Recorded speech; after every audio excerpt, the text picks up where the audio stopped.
আসসালামু আলাইকুম। আমি মোহাম্মদ রহিম, একজন প্রফেশনাল ডিজিটাল মার্কেটিং স্পেশালিস্ট। আজকে এই ভিডিওতে দেখাবো গুগল অ্যাডস এর ক্যাম্পেইনের ভিতর কনভার্সনটা সেট আপ করতে হয়। তাই আমরা সিম্পলে চলে যাবো গুগল অ্যাডস। অ্যাডস এ যাওয়ার পর এখানে যাদের সাইন ইন করা আছে সাইন ইন চলে যাবো। আমি সরাসরি অ্যাড অ্যাকাউন্টে চলে যাচ্ছি। অ্যাড অ্যাকাউন্টে চলে যাওয়ার পর কি হবে, এটা হচ্ছে আমার new fresh add account.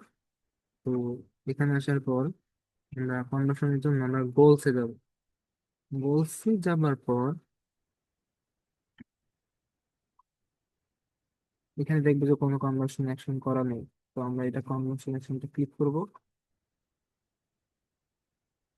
Then call for লিডে ক্লিক করব। দেন হচ্ছে call for ads and settings. তো এটা এরকমই থাকবে। ডাকুমেন্ট ভ্যালু থাকবে। কল লেন্থের জন্য আমরা 30 সেকেন্ড করে নিব, জন্য এতে কাউন্ট করে মিনিমাম 30 সেকেন্ডটা তো লিখতে কাউন্ট করে।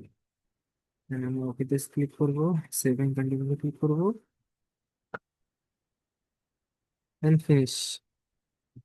তো আমাদেরটা টোটাল একটা কনভার্সন ট্র্যাকিং হয়ে গেছে। তো পাশাপাশি আমরা দেখবো এখানে অ্যাকাউন্ট সেটিংস এ এসে আমাদের কল রিপোর্টিংটা চালু আছে।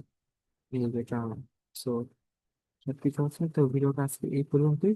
সবাই ভালো থাকবেন, সুস্থ থাকবেন। আসসালামু আলাইকুম।